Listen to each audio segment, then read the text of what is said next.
আমরা 11 দলীয় জোটের প্রার্থীরা মানুষের হৃদয়কে জয় করেছি।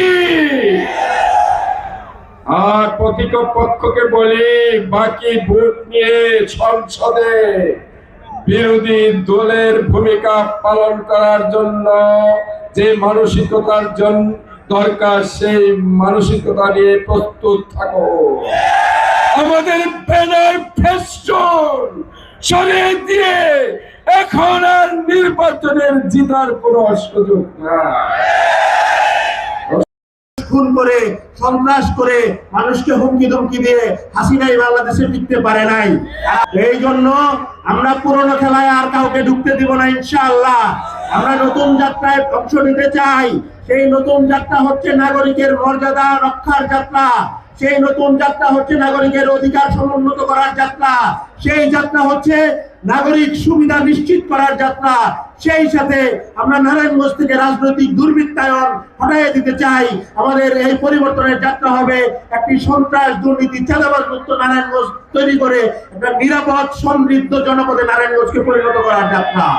প্রিয় ভাইরা, আপনারা জানেন তারা এই যে সন্ত্রাস দুর্নীতি বুঝাই যায়। আমার 2500-এ যেই ধরনের সন্ত্রাস চলছে ভাষায় প্রকাশ করার নাই। ভোটারদের হুমকি ধমকি, ভয় ভীতি, ব্যানার ছিঁড়া থেকে আরম্ভ করে আমাদের নেতৃবৃন্দদেরকে মেরে ফেলবে, খুন করবে, খুন করে ফেলবে। কয়েকদিন আগে উচিতপুরা ইউনিয়নে আমাদের এক নেতার বাসায় গিয়ে তারা হামলা করেছে।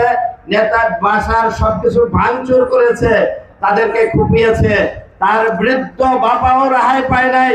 তার বাবা দুটো ঠ্যাং হাতুড়ি দিয়ে পিটিয়ে ভেঙে ফেলেছে এবং তার আব্বা এখন একটি ঢাকার একটি হসপিটালে আইসিইউতে আছে। পুরা জাতির লক্ষ্য ছিল এক নতুন বাংলাদেশকে, ঠিকই না? নতুন বাংলাদেশের জন্য কিন্তু নতুন মানুষ দরকার, ঠিকই না বলে? পুরাতন বস্তা পচা রাজনীতি দিয়ে এই দেশে নতুন বাংলাদেশ হবে না। যে পুরাতন রাজনীতি, যেই পুঁতি গন্ধময় মানুষগুলি গত 54 বছরে মানুষের মুক্তি দিতে পারে নাই, সেই মানুষগুলি যদি আবার আসে তবে এই বাংলার মানুষের মুক্তি কোনোদিন আসবে না। এই পুরো রাজনীতি এই নারায়ণগঞ্জকে সন্ত্রাস কবলিত করেছিল, শীতলক্ষাকে ধ্বংস করেছে। এই পুরনো বস্তা পচা রাজনীতি মাদক ব্যবসার মাধ্যমে, চাঁদাবাজের মাধ্যমে তরুণদের আকাঙ্ক্ষার সঙ্গে বিশ্বাসঘাতকতা করে গত 17 মাসে বাংলাদেশের মানুষের স্বপ্নকে বলিষ্ঠ করে দিয়েছে। সুতরাং এই অপশক্তিকে আর জনগণ দেখতে চায় না। সুতরাং আজকে নতুন রাজনীতি দরকার, আজকে নতুন মানুষ দরকার। আমাদের প্রিয় নবী বলেছেন, ইন্নামাল ইমামু জুন্নাতুন ইউত্তাকা বিহি। নেতারা হবেন জনগণের ঢাল, যার কাছে গিয়ে মানুষ নিরাপত্তা পাবে। ইনশাআল্লাহ 11 দলের প্রার্থীরা, বাংলাদেশ জামায়াত ইসলামের প্রার্থীরা, এনসিপির প্রার্থীরা, খেলাফত মজলিসের প্রার্থীরা এই জনগণকে সুরক্ষা দেবে ইনশাআল্লাহ। আরেকটু আস্তে করে বলেন পরিকল্পনা কা, আরেকটু ছোট করে বলেন পরিকল্পনা কা। আল্লাহ তাআলার পরিকল্পনা। আল্লাহু খায়রুল মাকিরিন। 12 তারিখের ষড়যন্ত্র চলছে। টাকা বিতরণের চাঁদ রাত্রির কর্মসূচি পালন করবার প্রস্তুতি চলছে। এই প্রস্তুতি বুমেরাং এবং বুমেরাং হবে, ঠিক কিনা বলে? আমরা সেক্রেটারি জেনারেলের কথা শুনবো। আমি আমার কথা শেষ করছি। আল্লাহ তাআলার পরিকল্পনা এই জমিনে বাস্তবায়িত হবেই হবে, ইনশাআল্লাহ। সুবহানাকাল্লাহুম্মা ওয়া বিহামদিকা আশহাদু আল্লা ইলাহা ইল্লা আনতা আস্তাগফিরুকা ওয়া আতুবু ইলাইক। আসসালামু আলাইকুম ওয়া রাহমাতুল্লাহি ওয়া বারাকাতুহু। রাসূলিল কারীম ওয়া আলা আলিহি ওয়া আসহাবিহি আজমাইন। নারায়ণগঞ্জ জেলার মধ্যে সকল মানুষের কাছে বাংলাদেশে একটা ন্যায় ভিত্তিক সমাজ প্রতিষ্ঠার জন্য, সকল মানুষকে উদ্বুদ্ধ করার জন্য সকলে আপনাদের নিজ নিজ জায়গায় থেকে ভূমিকা পালন করবেন, এটা আপনার কাছে আহ্বান জানাচ্ছি, আবেদন জানাচ্ছি। আমরা 5ই আগস্টের পরে মনে করেছিলাম বাংলাদেশে এমন একটি পরিবর্তন আসবে, যে পরিবর্তনে বাংলাদেশে আমাদের আর কোনো ভাই অথবা বোনকে হারাতে হবে না, এটি আমরা মনে করেছিলাম। কিন্তু এই 5ই আগস্টের পরে রাজনৈতিক দলীয় কোন্দলে প্রতিপক্ষ রাজনৈতিক কর্মীদের আক্রমণে ইতিমধ্যে প্রায় 5 শতাধিক আমাদের বিভিন্ন দলের ভাই এবং বোনদেরকে জীবন হারাতে হয়েছে। অত্যন্ত ন্যাক্কারজনক ভাবে জামাত ইসলামের বিভিন্ন এলাকায় যেভাবে সত্য কথা এবং আগামীর নতুন বাংলাদেশ বিনির্মাণের জন্য কাজ করেছে, অনেক ভাইকে হত্যা করা হয়েছে, আহত করা হয়েছে। কয়েকদিন আগে আমাদের এক উপজেলা সেক্রেটারি রেজাউল ভাইকে তারা নির্মমভাবে হত্যা করেছে। রাজনীতি মানে প্রতিযোগিতা, রাজনীতি মানে ভালো কিছু, কিন্তু যে রাজনীতি মানুষ হত্যা করে সেই রাজনীতিকে আগামী দিনে মানুষ লাল কার্ড দেখাবে। আগামী দিনে আর কোন ফ্যাসিস্ট বাংলাদেশে আসতে দেব না। এজন্য আমরা সিদ্ধান্ত গ্রহণ করেছি, আমরা গণভোটে হ্যাঁ দেব। গণভোটে কি দেব? গণভোটে কি হবে? গণভোটে কি হবে? আগামী দিনের বাংলাদেশের জনগণের ভাগ্য উন্নয়নে গণভোটে হ্যাঁ হবে। মানব নামের কলঙ্ক কুলাঙ্গার, সে সেই মায়ের পেটে লাথি মারেছে। আবার আরেক বিএনপি নেতার বক্তৃতা দেখলাম সোশ্যাল মিডিয়াতে ভাইরাল হয়েছে। সে বলছে কোন মহিলা যদি দাঁড়িপাল্লার ক্যানভাস করতে যায় তার কাপড় খুলে নেব। কত অসভ্য, কত পশুত্ব, পাশবিকতার নিচের স্তরে তারা নেমে যেতে পারে। আমি বলেছি নির্বাচনের জেতার আগে, ক্ষমতায় যাওয়ার আগে যারা আমার মায়ের কাপড় খুলে নিতে চাও, মনে রেখো আমরা আমাদের জীবনের যে মাকে বেশি ভালোবাসি, সেই মায়ের কাপড় যারা খুলতে চাও, তাহলে তোমরা ক্ষমতায় গেলে বাংলাদেশের মানুষকে তোমরা বিভক্ত করে ফেলবে। তোমাদের হাতে আমার মামনের জীবন ইজ্জত কখন নিরাপদ হতে পারে? তোমরা শেরপুরের শ্রীমন্তী উপজেলা জামাতের সেক্রেটারি একজন কোরআনে হাফেজ রেজাউল করিমকে নিষ্ঠুর ভাবে পিটিয়ে পিটিয়ে হত্যা করেছো। চাঁদা না দেওয়ার কারণে পাথর দিয়ে পিটিয়ে তোমরা মানুষ হত্যা করেছো। তোমাদের এই হত্যাকাণ্ডের দৃশ্য ধারণ দেখে মনে হয় 2006 সালের 28 অক্টোবর পল্টনের লগি বৈঠা দিয়ে পিটিয়ে পিটিয়ে হত্যা করে তার উপরে নাচানাচি হয়েছিল। সেই নাচানাচি আর এই নাচানাচির ফ্যাসিবাদী যুগের একটা মিল তোমাদের মধ্যে পাওয়া যায়। ফলে ক্ষমতায় যাওয়ার আগে যারা তোমরা জাতির কাপড় খুলতে চাও, হত্যা করতে চাও, তোমাদের কাছে এই জাতি কখনো নিরাপদ হবে না। আমি নারায়ণগঞ্জের সমস্ত আসনের ভোটারদের বলবো, দল মত আগে যা করেছেন তব করে একদিকে রাখুন, আর আমার মায়ের ইজ্জত সম্মানকে একদিকে রেখে আপনি আগের 3টি দলের ক্ষমতায় যাওয়ার চেষ্টাকে লাল কার্ড দেখিয়ে দেন।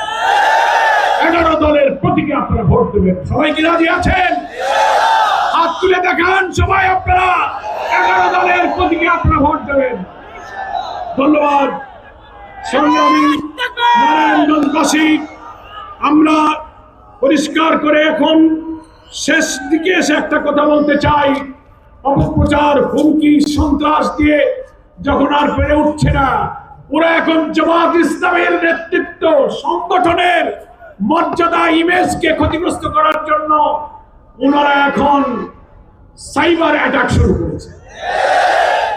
হুমকি দিয়ে সাইবার অ্যাটাক করে আমাদের প্রিয় নেতা আমিরের জামাত যে কথা কোনোদিন বলেননি, সারা জীবনের রাজনীতি তার নেক মানুষের যে চরিত্র, যে কথা কখনো তিনি বলতে পারেন না, দেশের মানুষ যা জানে, সাইবার অ্যাটাক করে বঙ্গভবনের একজন প্রোগ্রামার, অ্যাসিস্ট্যান্ট প্রোগ্রামারকে দিয়ে ইন্ডিয়ান অরিজিনেটেড একটা ভাইরাস দিয়ে আমাদের আমিরের জামাতের টুইটার অ্যাকাউন্টকে হ্যাক করে মিথ্যা তথ্য দিয়ে সেই দিন এই ছাত্র দলকে ঢাকা বিশ্ববিদ্যালয়ের টিএসসিতে যখনই হ্যাক হয়েছে তখনই ছাত্র দল কর্মসূচি ঘোষণা করেছে।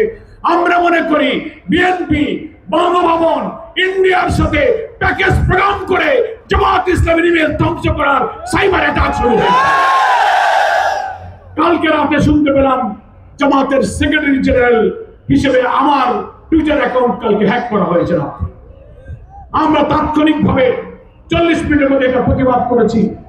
জামাতের প্রচার বিভাগ থেকে প্রেস কনফারেন্স করে প্রতিবাদ করে দৃষ্টি আকর্ষণ করা হয়েছে। আমাদের নেতৃবৃন্দ বঙ্গভবনে গিয়েছেন, আমাদের সাইবার টিম যেসব তথ্য উপাত্ত দিয়েছেন সেইটার ভিত্তিতে বঙ্গভবনের যিনি অ্যাসিস্ট্যান্ট প্রোগ্রামার, তার নাম হচ্ছে কি যেন দেখলাম, সরওয়ারে আলম, তাকে আটক করা হয়েছে, ডিবি আটক করেছে। তদন্ত করা হোক এর সাথে ছাত্র দলের সংযোগ আর ইন্ডিয়ার কি সম্পর্ক আছে জাতির সামনে প্রকাশ করা হোক। চরিত্র দিয়ে, নৈতিকতা দিয়ে, আদর্শ দিয়ে মোকাবেলায় ব্যর্থ হয়ে এখন অনৈতিকতা চুরির পথ তোমরা বেছে নিয়েছ। বাংলাদেশের মানুষ জামাত ইসলামীকে চেনে। আমাদের শত বছরের যুগ যুগান্তরের ইসলামী আদর্শের মহান ধারক বাহক হিসেবে আমরা মানুষ হিসেবে ইসলাম থেকে যা শিক্ষা পেয়েছি, আমাদের বিরুদ্ধে মিথ্যা প্রচার করে বেশিক্ষণ টিকে থাকা যাবে না। সত্য সমাগত, মিথ্যা বিতাড়িত হবেই। এখন দাঁড়িয়ে আপনারা বক্তব্য শুনলেন। আমি যদি 11 দলের সমর্থিত, 11 দলের শরিক দলের মনোনীত প্রার্থীদেরকে একটু আপনাদের কাছে তাদের প্রতীক হাতে তুলে নিয়ে একটু অঙ্গীকার দিতে চাই যে তারা আপনাদেরকে নারায়ণগঞ্জের এই 5টি আসন থেকে নির্বাচিত করবেন কিনা। সবাইকে নির্বাচিত করবে। আমি প্রথমে আপনাদের সামনে পরিচয় করিয়ে দিচ্ছি। জামাত ইসলামীর পক্ষ থেকে নারায়ণগঞ্জ 1 রূপগঞ্জ আসনের জনাব আনোয়ার হোসেন মোল্লা, বিশিষ্ট ব্যবসায়ী, সমাজসেবক, শিক্ষা অনুরাগী। কই আনোয়ার ভাই, কই চলে আসেন। আমি আমাদের সম্মানিত আমিরে জামাত ডাক্তার শফিকুর রহমানের পক্ষ থেকে আনোয়ার ভাইয়ের হাতে ন্যায় ইনসাফের প্রতীক দাঁড়িপাল্লা তুলে দিয়ে জানতে চাই আপনারা ওই আসনে তাকে কি বিজয়ী করতে রাজি আছে? ধরেন, শক্ত করে ধরেন, ইনসাফ শক্ত করে ধরেন। মার্কা কি আছে? কোন মার্কা? মার্কাটা কি? আরো জোরে জিতবে এবার 12 তারিখ সারাদিন। জাযাকাল্লাহ খাইর। এরপরে আপনাদের কাছে পরিচয় করব নারায়ণগঞ্জ 2 2500 আসনে অধ্যাপক ইলিয়াস মোল্লা, দুপতলা ইউনিয়নের সাবেক স্বর্ণপদকপ্রাপ্ত চেয়ারম্যান ইলিয়াস মোল্লা, চেনেন সবাই। তার হাতে আমরা আমাদের আমিরে জামাতের পক্ষ থেকে দাঁড়িপাল্লা তুলে দিয়ে দাঁড়িপাল্লাকে বিজয়ী করার জন্য আহ্বান জানাচ্ছি। মার্কা কি আছে? কোন সে মার্কা? কোন সে মার্কা? কোন সে মার্কা? ইলিয়াস মোল্লার মার্কা, দেশবাসীর মার্কা। জাযাকাল্লাহ। আসলে সোনারগাঁও, সিদ্ধিরগঞ্জ, সেখানে দাঁড়িয়ে আমরা মিটিং করছি। প্রিন্সিপাল ডক্টর ইকবাল হোসেন ভূঁইয়া, বাংলাদেশের একজন বরেণ্য শিক্ষাবিদ ডক্টর প্রিন্সিপাল ইকবাল হোসেন ভূঁইয়াকে আমাদের আমিরে জামাতের পক্ষ থেকে দাঁড়িপাল্লার প্রতীক আমি তুলে দিচ্ছি। মার্কা কি আছে? কোন সে মার্কা? কোন সে মার্কা? 12 তারিখ নারায়ণগঞ্জ 4 ফতুল্লা এবং সদরের 2টা ইউনিয়ন।